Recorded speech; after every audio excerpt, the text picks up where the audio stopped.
Alors, cette petite mallette, elle m'est très chère parce qu'en fait, tout le début de ma vie est là-dedans. Il aura fallu que j'attende 40 ans pour savoir, pour connaître mon histoire. Donc, les premières photos que j'ai, c'est celles qui ont été prises à l'orphelinat et que tous les Coréens adoptés ont. Donc, c'est des photos avec notre nom, prénom, date de naissance et notre numéro de dossier. Donc en fait, voilà, on est un numéro de dossier. On a chacun nos petites photos comme ça.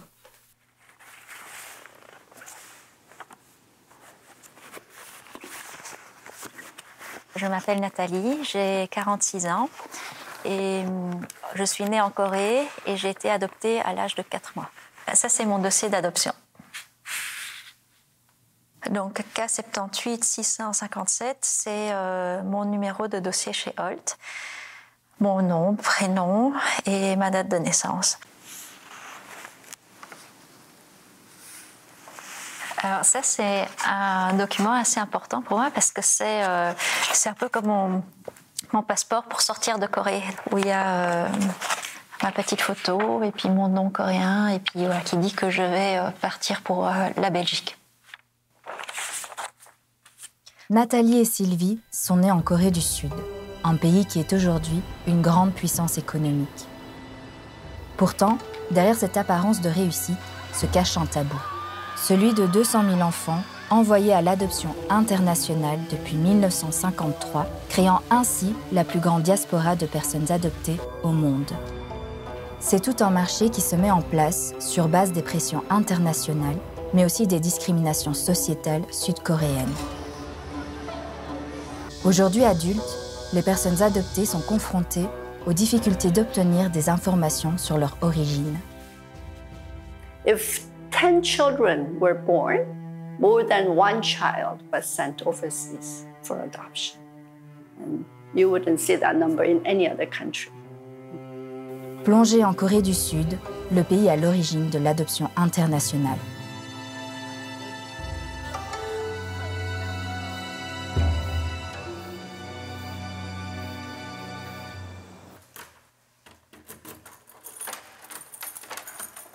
Que savez-vous du début de votre vie?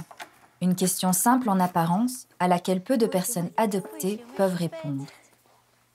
Lorsque Nathalie devient maman, sa quête identitaire débute. La naissance de Pierre a vraiment été le point charnière dans ma vie, entre l'avant, où je ne me rendais pas du tout compte à quel point l'adoption avait joué un rôle dans ma vie, et puis où justement sa naissance a commencé à me faire prendre conscience de ça, et justement à apprendre à me connaître moi-même. Quand j'avais Pierre bébé dans les bras, c'est vrai qu'il y a cette question qui a émergé un jour, c'est est-ce que moi aussi j'ai été un jour dans les bras de ma mère biologique?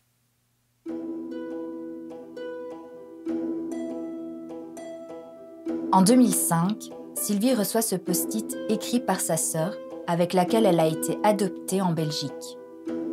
Sylvie, notre sœur souhaite te connaître. Elle est chez moi jusqu'au 1er septembre, puis retourne en Corée. J'ai retrouvé notre père biologique l'an dernier. Si tu es d'accord, tu peux envoyer un mail à notre sœur. Et là, je me souviens qu'il m'a fallu quand même quelques jours avant que je puisse répondre. Parce que c'est totalement bouleversant et que ça remet en cause toute une série d'histoires qu'on s'est faites. Et on se dit, voilà, on va connaître la vraie histoire, la vérité. Et en même temps, ça chamboule tout ce qu'on avait pensé auparavant. Et c'est une nouvelle aventure qui va commencer. Sylvie est née en 1972, mais l'histoire de l'adoption internationale débute 20 ans plus tôt. En 1953, les combats de la guerre de Corée prennent fin. Le pays est en ruine et ne sait pas quoi faire de ses nombreux enfants orphelins. L'adoption internationale devient une solution d'urgence pour les sauver.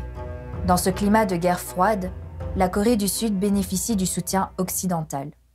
They became very dependent on the United States of America, who provided a lot of financial aid.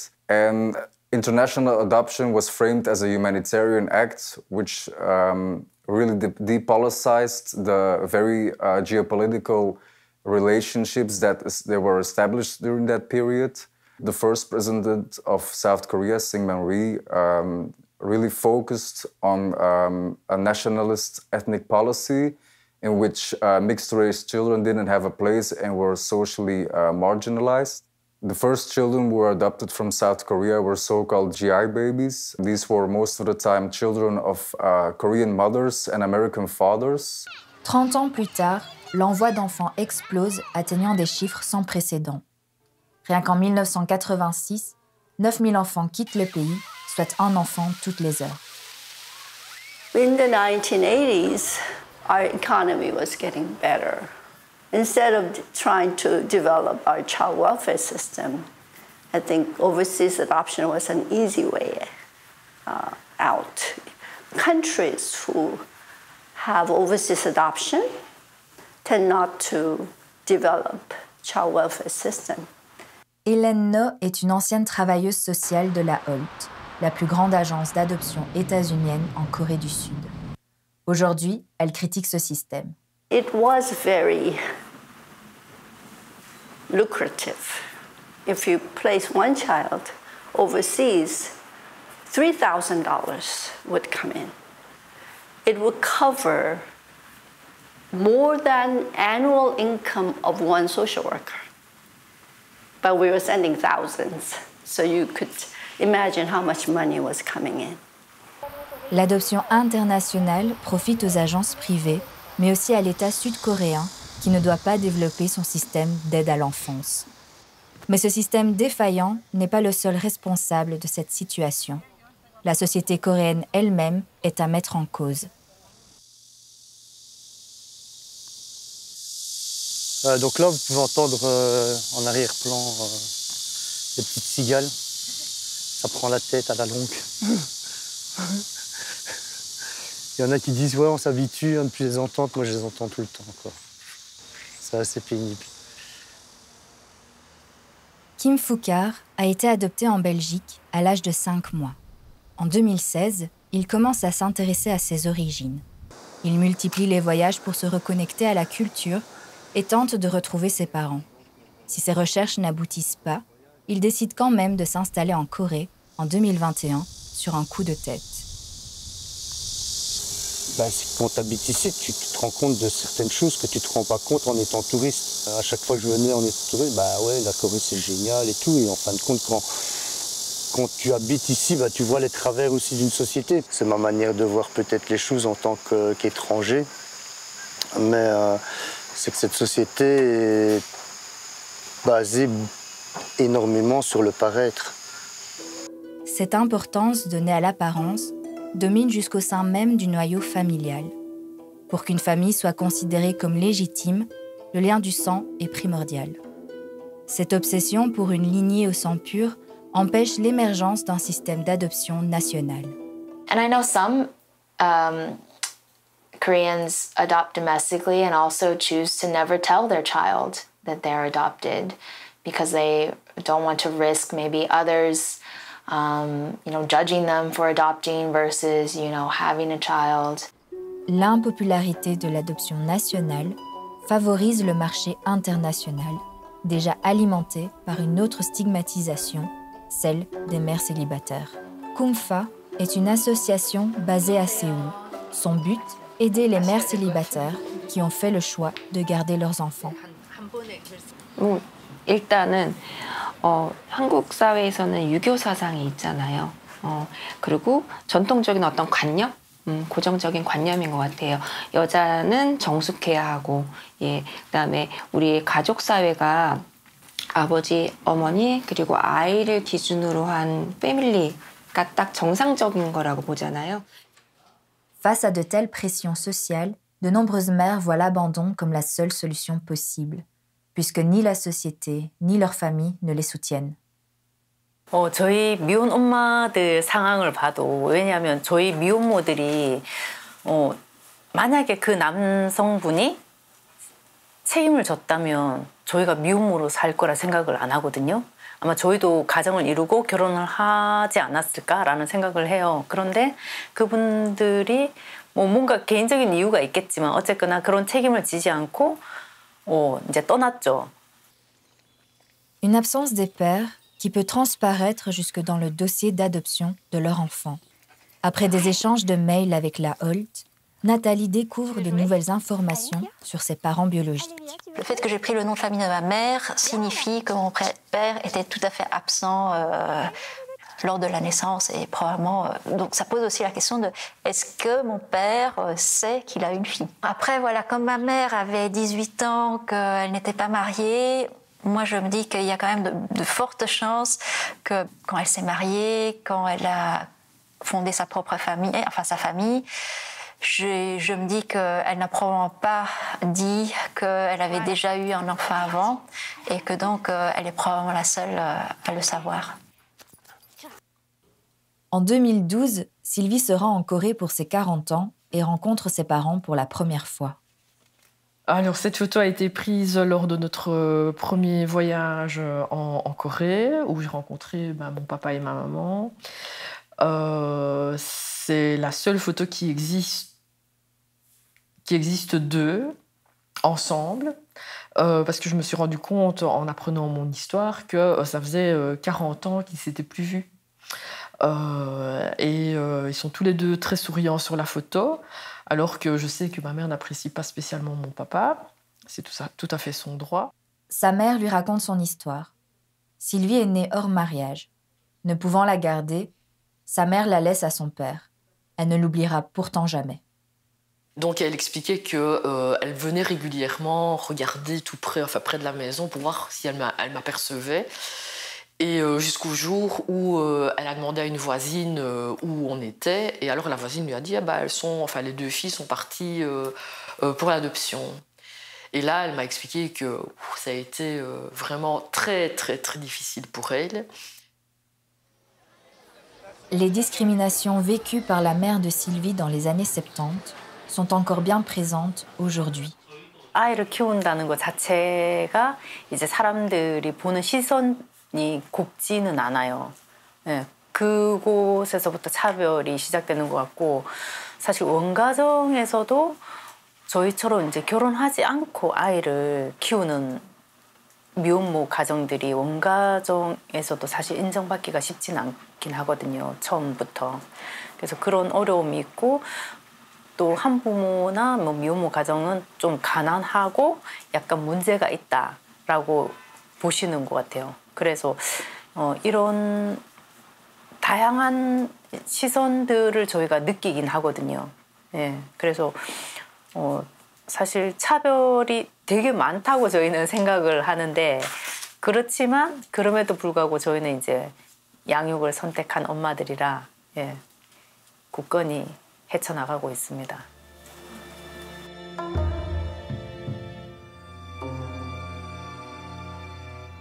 À côté de la stigmatisation que vivent les mères célibataires, leurs enfants eux aussi subissent cette pression sociétale. Elle s'immisce partout, jusque dans la cour de récréation. La mère peut protéger son enfant, mais lorsqu'il rentre à l'école, il doit affronter les regards et les jugements des autres élèves. Ils sont tous les deux étiquetés. Beaucoup de préjugés entourent les enfants de mères célibataires. On se moque d'eux, on leur demande où est leur père, on leur dit que leur sang est impur et qu'ils sont méchants. Ils sont très souvent écartés du groupe, comme leurs mères qui sont exclues de la société. L'obsession du sang pur, l'idéal familial et l'impérialisme états-unien ont contribué à faire de la Corée la plus grande exportatrice d'enfants au monde.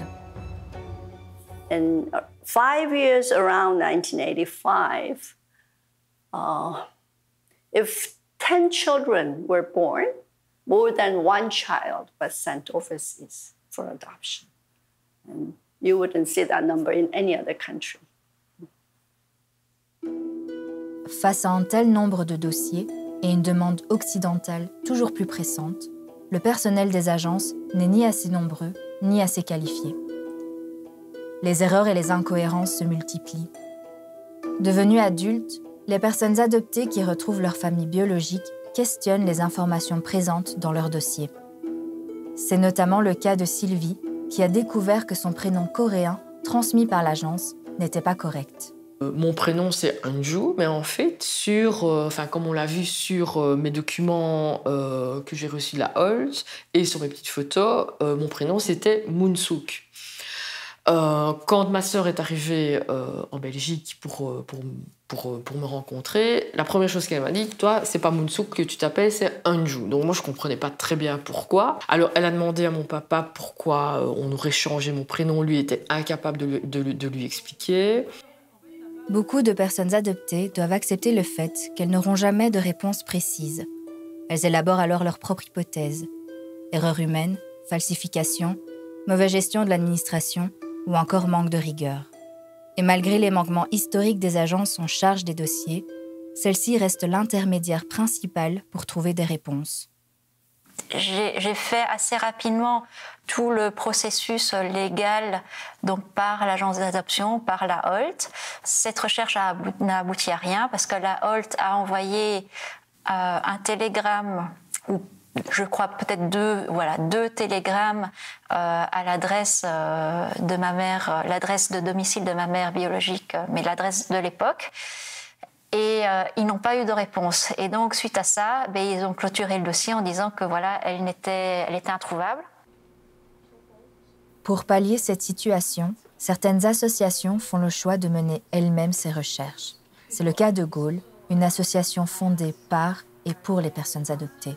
I guess what Goal tries to do is a more active approach, like I was describing the active search. So whatever files or records are held at the agency, we take and we look into, and then we just call directly to these places and we do our own research about that area. But our staff, research the area, find the old address, take the adoptee to these places and try and connect them directly with that community. And I think, honestly, that's moving forward going to be the best way to get the information, right? It's definitely the hardest, but I think a lot of adoptees these days are wanting to know the truth, especially when it's surrounding these files. En Corée du Sud, les agences sont tenues de respecter le droit de l'anonymat des parents, ce qui rend plus difficile l'accès aux informations pour les personnes adoptées.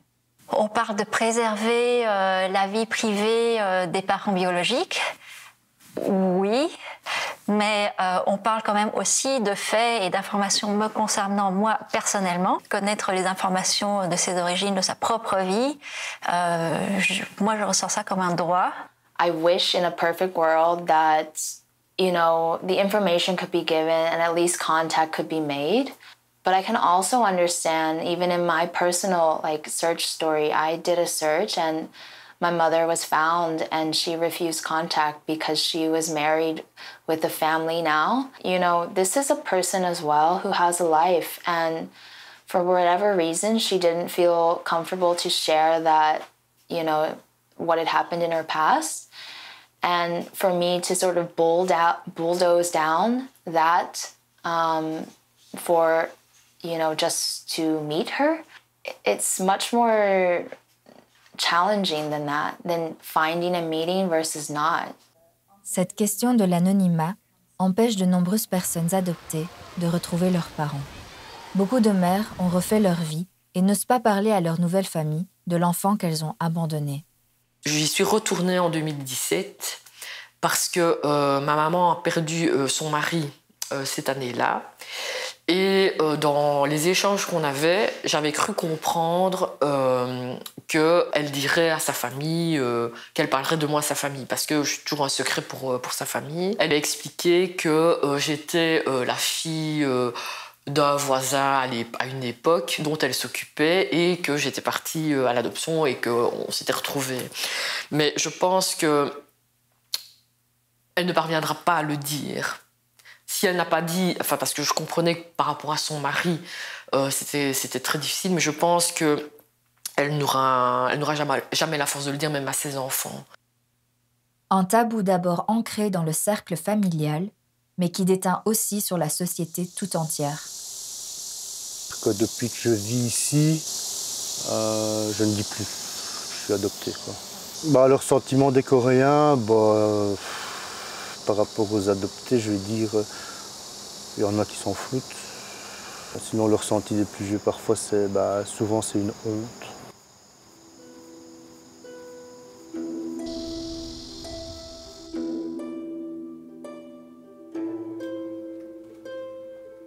What my hope would be is that the stigma surrounding adoption sort of lessens so that, you know, birth families don't feel like they have to continue to keep this secret.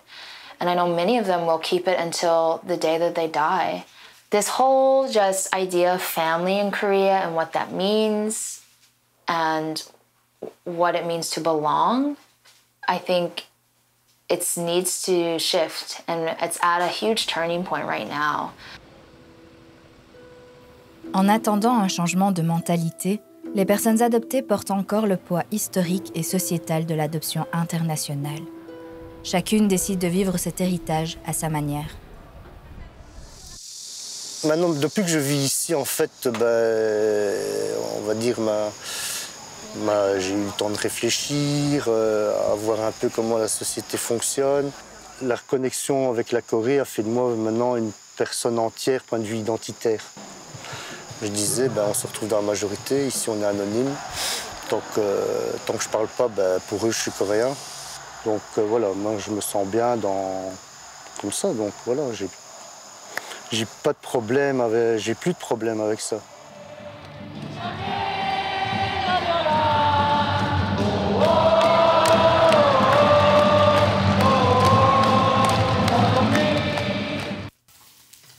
Aujourd'hui, après plusieurs voyages en Corée, je n'ai pas retrouvé ma famille biologique.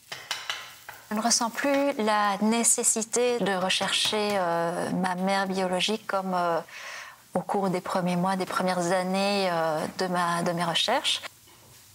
Il y a des moments où je mets la priorité justement autre part. Donc, comme lors de mon dernier voyage, j'étais en Corée avec mon fils. Et là, ma priorité, c'était de passer un bon moment avec mon fils, de beaux moments là-bas, que d'être dans cette course de recherche où je sais que, oui, quand on est dedans, ça prend énormément d'énergie. Et après, oh là là, je sais qu'après quelques jours de recherche, j'étais vraiment lessivée, aussi bien physiquement qu'émotionnellement. Ma maman m'envoie des photos, des vidéos où elle chante.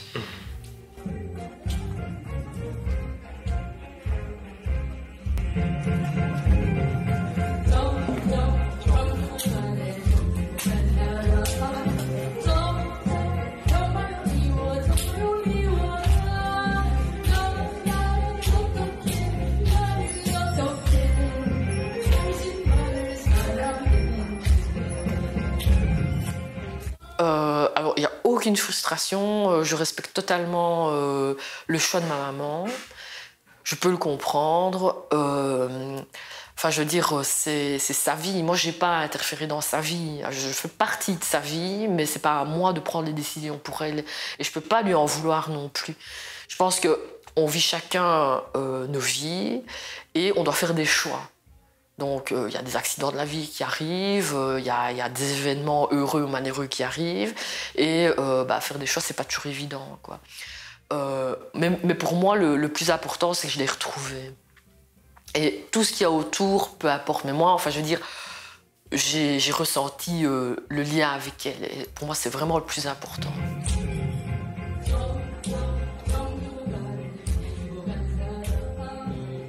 Mais je me dis... ça doit être compliqué de vivre avec un secret et un déchirement en plus, quoi. Donc, voilà. Mais je suis tellement contente qu'on se soit retrouvés, quoi.